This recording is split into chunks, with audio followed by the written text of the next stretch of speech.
Mengapa perkebunan kelapa Thailand terlihat begitu masif dan rapi, padahal mereka bukan produsen utama dunia?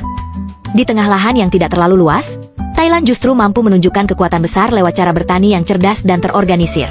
Bukan soal berapa banyak pohon yang ditanam, tapi bagaimana setiap pohon dirawat, dipanen, dan dikelola hingga menghasilkan nilai ekonomi yang berlipat.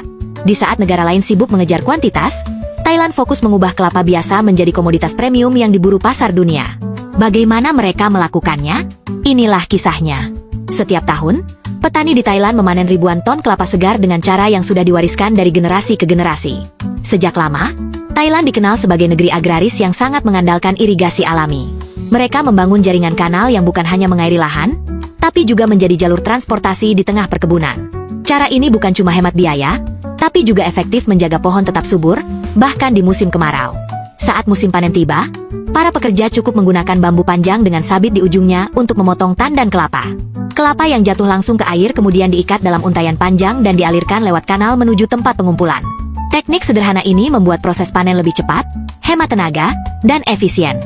Seiring waktu, beberapa petani mulai membudidayakan kelapa Nam Hom, varietas unggulan yang terkenal dengan aroma dan rasa air kelapanya yang manis. Permintaan dunia terhadap Nam Hom begitu tinggi, bahkan bibitnya sudah habis dipesan untuk 3 tahun ke depan. Dari sini, banyak petani kecil yang berhasil mengubah hidup mereka, naik kelas menjadi jutawan.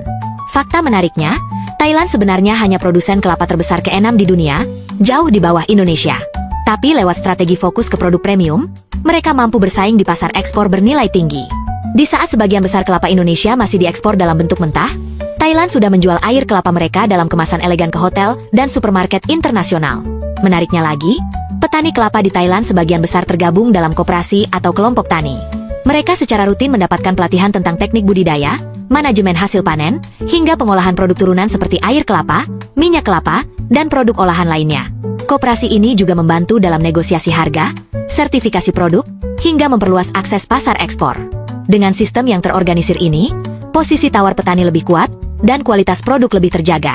Kalau ditarik kesimpulan, Thailand membuktikan bahwa kunci keberhasilan di sektor perkebunan bukan soal luasnya lahan, tapi soal bagaimana tanah itu dikelola.